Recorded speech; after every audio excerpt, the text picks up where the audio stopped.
The wind off Lake Michigan was not just a weather event that Tuesday afternoon. It was a physical assault, a freezing, howling beast that rattled the storm windows of my brick bungalow on Maplewood Avenue and buried the streets of Chicago under a foot of relentless, blinding white snow. But the cold outside was nothing compared to the absolute zero temperature of the betrayal waiting for me inside the house I had owned for 45 years. I stood in the small, tiled vestibule, my hands trembling as I shook the heavy, wet snow from my wool coat, my fingers numb not from the winter chill, but from the adrenaline that had been coursing through my veins like liquid fire for the last 72 hours, ever since I had discovered the truth that had shattered my world. I had just walked through my own front door, returning 3 days early from a completely fabricated trip to my sister's house in Wisconsin, a lie I had planted to trap the rats nestling in the walls of my life. I hadn't even taken off my boots when the sound of destruction reached me, the unmistakable, heart-wrenching crash of porcelain shattering against the plaster wall of the kitchen, followed immediately by a guttural, animalistic roar of frustration that seemed to vibrate through the hardwood floorboards beneath my feet. I walked into the kitchen, the heart of my home, the room where I had fed my husband Arthur his last meal, the room where I had bandaged my daughter's scraped knees, and I saw the wreckage of my history scattered across the linoleum. Lying in sharp, jagged shards was my grandmother's antique teapot, a delicate piece hand-painted with blue irises that had survived 2 world wars and the Great Depression, now destroyed in a fit of temper tantrum by the man standing over it. Rick, my son-in-law, was pacing the floor like a caged tiger, his face flushed a dangerous, violent crimson, his hands gripping his smartphone with such force I thought the screen would crack under the pressure of his rage. Standing next to him, her face twisted into a mask of ugly, panicked disbelief, was my daughter, Tanya, the child I had birthed, raised, and loved more than my own life. They didn't see a mother standing there in the doorway. They didn't see a 72-year-old woman who had spent her life caring for others as a head nurse. They saw a broken appliance, a malfunctioning ATM that had suddenly, inexplicably stopped dispensing the cash they needed to fuel their parasitic, delusional lifestyle. Rick lunged at me before I could even set my purse down on the counter, invading my personal space with an aggression that made me flinch, shoving the glowing screen of his phone so close to my face that the harsh light blurred my vision. "Declined," he screamed, spittle flying from his lips to land on my cheek, a physical manifestation of his venom. "Declined, Evelyn. Do you have any concept, any single idea, of how humiliating it is to stand at the counter of a luxury car dealership, keys in hand, ready to drive off in a $90,000 SUV, surrounded by salesmen, only to be told loudly that there are insufficient funds?" The salesman looked at me like I was a pauper, like I was trash. "You humiliated me." I didn't wipe the spit from my cheek. I didn't stammer apologies. A week ago, I would have. A week ago, the old Evelyn, the beaten down, gaslighted, confused Evelyn, would have fumbled for her checkbook, desperate to smooth things over, desperate to buy their love and approval. But that Evelyn had died in a motel room 3 towns over, crying over a stack of bank statements, and the woman standing in the kitchen now was forged from something much harder, something cold and unbreakable.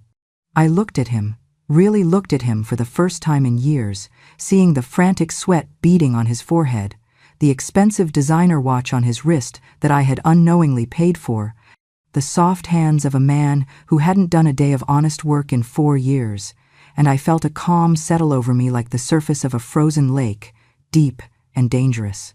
"I didn't make a mistake, Rick," I said, my voice steady, quiet, cutting through his shouting like a surgical scalpel. "I closed the account. I transferred every remaining cent, every stock, every bond, to a new bank, a new secure vault that neither of you has access to, and I did it 3 days ago, while you were busy planning which color leather seats you wanted for the car you were going to buy with my retirement. The gravy train has derailed, and it is never coming back." The silence that followed my words was heavier than the storm raging outside, a vacuum that sucked the oxygen out of the room. Tanya stared at me, her mouth opening and closing like a fish on a dock, her eyes wide with a shock that was quickly morphing into terror. You what? She whispered, her voice barely audible, clutching the edge of the granite counter I had installed to please her 2 years ago. Mom, you can't do that. That's our money. We have investments. We have debts. Rick has business partners who are expecting payments today. We have a lifestyle to maintain. You're going to ruin us. Ruin you? I repeated, the words tasting like ash and iron in my mouth. I am saving myself from the ruin you have already caused. Do you think I don't know about the second mortgage you tried to take out in my name last month? The paperwork I found hidden in the trash? Do you think I don't know about the $60,000 you spent on business trips to Las Vegas while I was sitting here in the dark? Eating canned soup because you told me we had to be frugal to save electricity? Do you think I don't know that you pawned your father's gold watch? The one I gave you to keep safe? Rick slammed his fist on the table, the vibration rattling the remaining dishes in the cabinets, his eyes bulging with a mixture of fear and fury. You live under our roof, Evelyn. You are an elderly woman with health issues. We sacrifice our lives, our privacy, our youth to take care of you, and this is how you repay us? By stealing from us? By locking us out of our own resources? Our roof? I laughed, a dry, humorless sound that echoed off the cold walls. This house has my name on the deed. My husband, Arthur, and I laid the bricks of this patio with our own hands 40 years ago. We paid the mortgage with blood, sweat, and double shifts at the hospital. You moved in here 4 years ago because you were evicted from your downtown apartment for non-payment of rent. You came to me crying, begging for a place to stay for just a few months until you got back on your feet. You are not owners. You are guests who have overstayed your welcome by 1,000 days. Tanya burst into tears, the same weaponized tears she had used since she was a teenager to manipulate me, to guilt me, to get her way. How can you be so cruel? We're family. We love you. We're doing this for you, to manage your estate so you don't have to worry. We just wanted you to be happy. Watching her cry used to tear me apart. It used to be my kryptonite. But today, I saw it for what it was, a performance, a calculated display of emotion designed to disarm me. If this is love, Tanya, I said, walking past them to the stairs, my shoulder brushing against Rick's chest without yielding an inch, then I would prefer to be hated. I left them screaming in the kitchen, their voices rising in a crescendo of panic and entitlement, and I walked up the stairs to my bedroom, my sanctuary, locking the door behind me and pushing the heavy oak dresser against it for good measure, my heart pounding against my ribs like a war drum. To understand how I reached this moment of absolute severance, how a mother could look at her only child and feel nothing but cold resolve, I have to take you back to the beginning of the slow, insidious erosion of my life, the boiling of the frog that had happened so gradually I hadn't realized I was dying until it was almost too late. It started 4 years ago, shortly after Arthur died. The grief was a physical weight, a heavy gray cloak that I dragged around the empty rooms of the bungalow. The silence was deafening. When Tanya called me that November afternoon, sobbing about Rick losing his job and their landlord evicting them, I thought it was divine intervention. I thought God was sending me away to fill the empty rooms and help my daughter at the same time. Come home, I had said, desperate for connection. I need you as much as you need me.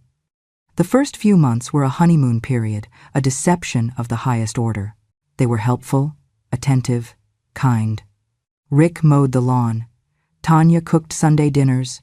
We watched movies together. I felt less alone.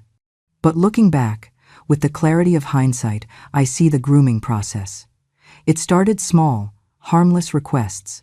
Mom, can you cover the electric bill this month? Rick's check is late. Mom, my car broke down, and I can't get to interviews without it. Can you help? I gave freely. Arthur had left me comfortable. His life insurance and my pension as a retired head nurse provided a good nest egg. I wanted to help, but the requests became demands, and the gratitude turned into entitlement. 6 months in, Rick sat me down with a serious, concerned expression. Evelyn, it's foolish for you to stress over finances at 72. You look tired. Why don't we consolidate? Put my name on the account so I can handle the bills, the taxes, the maintenance. You deserve to rest. It sounded logical. I was tired. The grief still came in waves that knocked me off my feet.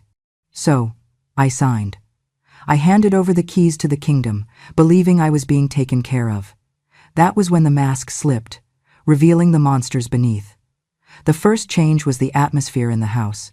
I went from being the matriarch to being an inconvenience, a ghost haunting their new life. If I walked into the living room while they were watching TV, they would sigh loudly and turn up the volume to drown me out. If I cooked a meal they didn't like, they would order expensive takeout sushi, steak, lobster, and eat it in front of me without offering a bite. "Your stomach can't handle this spicy food, Mom," Tanya would say, biting into a $40 steak while I ate toast. Then came the gaslighting. It was subtle, terrifyingly effective. I would place my glasses on the side table, and an hour later, they would be gone. I would search frantically, questioning my sanity, only for Rick to find them in the refrigerator or the bathroom cabinet or the trash can. "Mom, you're getting worse," he would say with fake concern, shaking his head. "Your memory is slipping. You're becoming dangerous to yourself. Maybe we need to talk about Dr. Eris." Dr. Eris was a doctor they had found, a man who seemed all too eager to prescribe heavy sedatives for agitated elderly patients. They started convincing me I was losing my mind. I stopped going out because I was afraid I would get lost. I stopped calling my friends because Tanya told me I was embarrassing her on the phone with my ramblings and stories that didn't make sense. I became a prisoner in my own home, isolated, confused, dependent, and medicated. They spent my money with a voracious appetite. Renovations on the house that I didn't want, a home theater in the basement, a wine cellar stocked with vintages I couldn't pronounce, a high-tech security system that seemed more designed to keep me in than keep burglars out. When I questioned the cost, they would pat my hand condescendingly and say, "Don't worry your pretty little head about numbers, Evelyn. We're increasing the property value for the inheritance." The inheritance, that was all I was to them, a waiting room for a payout. But the shattering realization, the moment the fog lifted and the horror set in, happened 10 days ago. I had snuck out to the library, my only remaining refuge, telling them I was going to nap. I needed to breathe air that didn't smell of their expensive cologne and lies. On my way back, I decided to stop at the local bank branch to withdraw $50. I wanted to buy a birthday card and a small gift for my estranged granddaughter, Mia. Mia was Tanya's daughter from a previous marriage, a brilliant, headstrong girl studying law in Boston, who I hadn't seen in 3 years because Tanya claimed Mia didn't want to see me in my condition and that she was ashamed of my dementia. When I put my card in the ATM, the screen flashed red, insufficient funds. I stared at it, confused. I tried again, same message. I went inside, trembling, thinking it was a computer glitch. I sat down with a personal banker, a woman named Sarah who had known Arthur for years. "Sarah," I said, my hands shaking on her mahogany desk, "there must be a mistake. I should have over $200,000 in that savings account, plus the checking balance." Sarah pulled up my file, and I saw the color drain from her face. She clicked her mouse, her expression turning to one of horror. She turned the monitor toward me. "Evelyn," she said softly, "are you aware of these transactions?" I stared at the screen, and my world collapsed. It wasn't just daily expenses, it was a slaughter. $30,000 for a boat rental in the Caribbean, $12,000 for a bespoke suit, $5,000 at a casino, payments for a Porsche lease, monthly transfers to accounts I didn't recognize. The balance was not $200,000, it was $42. They had drained me dry. They had stolen everything Arthur and I had worked for. My security, my future, my dignity. I sat there, unable to breathe, feeling a pain in my chest so acute I thought I was having a heart attack. But it wasn't my heart failing, it was my heart breaking. They told me I was confused, I whispered, tears streaming down my face. They told me I was forgetting things. They told me I was crazy. Sarah reached across the desk and held my hand, her grip tight. You are not confused, Evelyn. You are being exploited. We need to freeze this immediately. We need to call the police. No, I said, a sudden, cold clarity washing over me, a survival instinct I hadn't felt since my days in the ER trauma unit. If we freeze it now, they will know. They will come up with a lie. They will say I gave them permission. They will say I am senile. They will hurt me. I formulated a plan then and there, a plan born of pure desperation. Open a new account, I told Sarah. One they cannot see. Transfer the remaining $42. And print me every single statement from the last 4 years. Every single transaction. I walked out of that bank with a stack of papers thick enough to be a novel of betrayal. I didn't go home immediately. I sat on a park bench across the street from my bungalow and watched. I saw Rick come out on the porch, lighting a cigar, laughing on his phone. I saw Tanya receive a delivery of designer shopping bags. They looked so happy, feasting on the carcass of my life. I went back inside and played the part of the fool one last time. I acted confused. I apologized for things I hadn't done. And I told them I was going to visit my sister in Wisconsin for a week to give them some space. They were delighted. They practically packed my bags for me, eager to get me out of the house so they could throw a party. I took a cab to a motel 3 towns over, a cheap place with flickering neon signs, and I spent 3 days sitting on a lumpy mattress, highlighting every fraudulent transaction on those statements with a yellow marker. The total theft was nearly $250,000. I also called Mia. My granddaughter answered on the second ring. "Grandma?" she said, surprise evident in her voice. "Mom said you were unable to use the phone anymore. She said you didn't know who I was." "Your mother lied," I said, my voice strong. "Mia, I need help. I need a lawyer, and I need to know if you really didn't want to see me." There was a silence on the line, and then a sob. "Grandma, Mom told me you didn't want to see me. She said you were angry that I went to law school instead of nursing. She said you had written me out of the will and banned me from the house." The web of lies was so vast it was suffocating. We cried together on the phone for an hour, bridging the gap of 3 stolen years, and then Mia, my brilliant, fierce Mia, went into lawyer mode. "Don't go back there alone, Grandma," she warned. "I'm flying in. I'll be there in 2 days. But you need to protect yourself until then." That brings us back to the kitchen, to the shattered teapot and the screaming. I spent the night barricaded in my room, listening to them downstairs. Their arguments escalated as the night went on. They were panicking. They tried my door handle a few times, whispering threats, but they didn't dare break it down. The host was fighting back, and the parasites were starving. I spent the night awake, clutching my phone, watching the snow pile up on the windowsill, waiting for the dawn. The next morning, the storm had cleared, leaving the world bright and blindingly white. I heard a car door slam, then another. I looked out the window and saw a police cruiser and a sleek black sedan pulling into the unplowed driveway. Mia had arrived, and she hadn't come alone.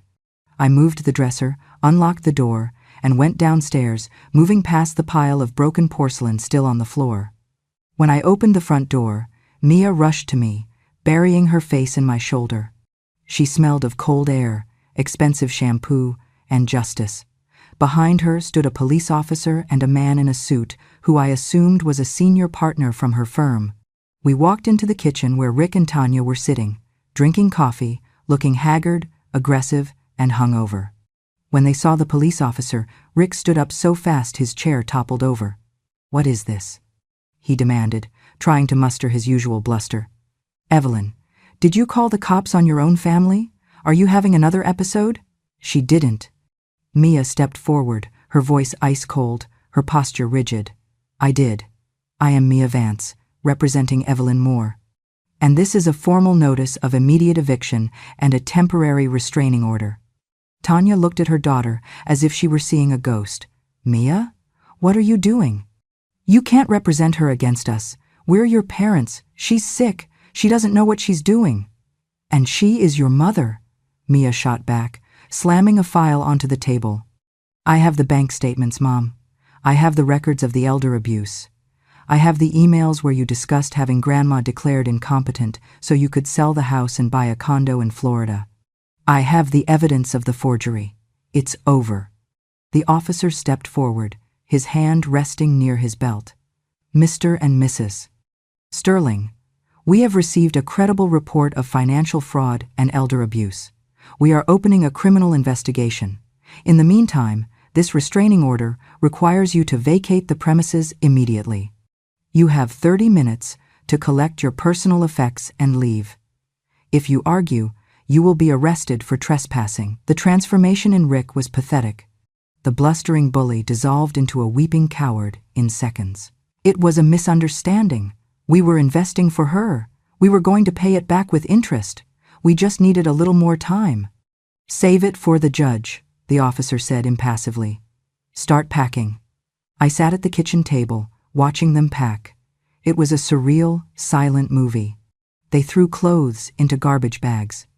They glared at me with hatred, but they didn't dare speak with the officer, watching every move. Tanya stopped at the door, holding a bag of clothes, looking at me one last time. Her eyes were cold, devoid of any remorse. "You're going to die alone in this big house," she spat, her voice venomous. "And when you do, don't expect us to come to the funeral." "I'd rather die alone in peace than live with you in hell," I replied softly, feeling the final tether between us snap. "Goodbye, Tanya." When the door closed behind them, the sound was like a gunshot ending a war. The silence that rushed back into the house wasn't heavy this time. It was light. It was clean. It was the sound of freedom. Mia stayed with me for 2 weeks. We cleaned the house from top to bottom, scrubbing away the stains of their presence. We painted the guest room a bright yellow to cover the gray walls they had chosen. We cooked meals that were spicy and rich and ate them laughing until our sides hurt. We went to the bank and secured my assets so tightly that not even a ghost could get in. The legal battle that followed was ugly and long. Rick and Tanya tried everything, claiming I was insane, claiming I had gifted them the money, claiming Mia was manipulating me. But the paper trail was irrefutable. They faced criminal charges for fraud and elder abuse. They avoided prison by taking a plea deal that left them with felony records and a mountain of restitution debt they would be paying off for the rest of their lives. They lost their status, their friends, and their daughter. 6 months later, spring has arrived in Chicago. The snow has melted, revealing the black earth of my garden.